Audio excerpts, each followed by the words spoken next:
Welcome to Bullion Finance News. I'm recording this on Wednesday, January 28th at 1:32 a.m. New York time. Comment what time you're watching right now. Disclaimer: this is educational content only, not financial advice. What just happened in silver is the kind of move that rewires markets.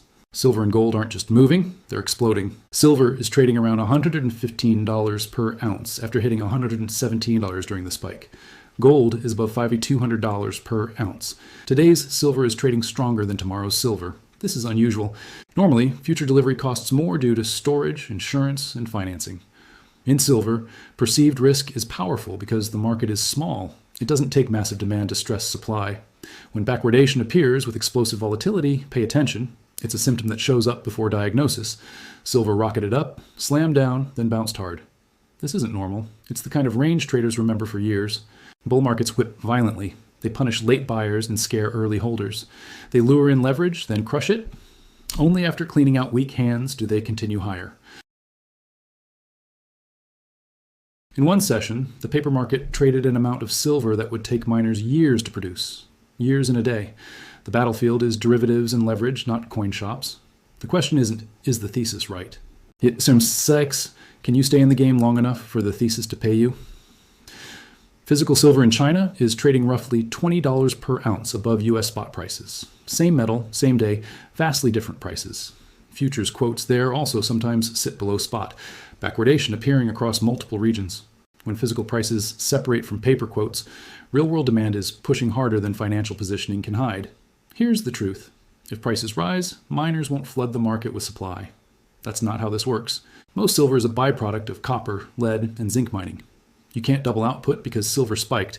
You need new projects, permits, processing capacity, capital, and years of time.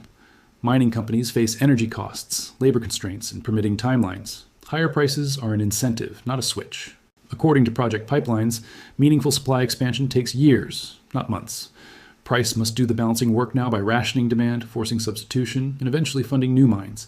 Industrial demand doesn't sell when prices rise. It still needs metal. Investment demand becomes sticky once people adopt a currency risk thesis. Silver spent years priced as a sleepy relic. Then the world demanded electrification, grid upgrades, AI infrastructure, defense spending. Silver is repricing. Repricing looks violent because it breaks old anchors. The same violence that scares newcomers attracts bigger money chasing trend and scarcity. Stop obsessing over one day. Watch the month chart to determine if this is a blow-off or a new regime. Key indicators. First, does silver hold above $100? Consolidation builds a new floor, not weakness. Second, does the physical premium overseas stay wide? That confirms intense physical demand. Third, do daily ranges compress after spikes? That signals absorption. Fourth, watch the dollar. If it drifts lower while metals stay bid, that's strong confirmation. The central bank decides on rates today. Current range is 3.5% to 3.75%. Market expects no change. Neutral tone sends markets back to watching growth and inflation. Dovish hints or weakness acknowledgement gives metals fresh tailwind. Hawkish tone is the stress test, but in genuine repricing, metals can rise even when policymakers sound tough. Scenario 1, silver consolidates above $100. Hype dies, attention drops, then the next breakout happens fast. Scenario 2, sharp pullback shakes everyone out, triggers "I told you so" reactions, then rips higher as physical buyers, and short covering drive it up. The market punishes certainty. Don't be certain, be prepared. Separate conviction from timing. Respect volatility as a feature, not a glitch. Don't oversize positions. Being right with wrong size destroys accounts. Watch stress signals, expanding premiums, dislocations, growing ranges, sliding dollar. When these stack moves happen fast. Right now, they're stacking. If you're new, markets always give more opportunities. Be ready, not frantic. If you're already involved, remember why you cared. Scarcity plus currency weakness plus industrial demand is a multi-year theme, not a one-week story. The next big move won't happen when you feel confident.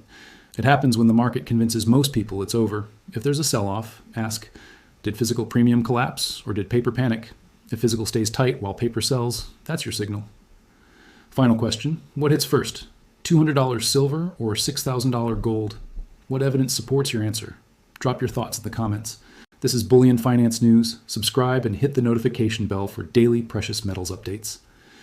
Final disclaimer, this is educational content to help you think through markets, not personal financial advice. I'm not telling you to buy or sell. Only you decide what fits your risk tolerance, timeline, and situation.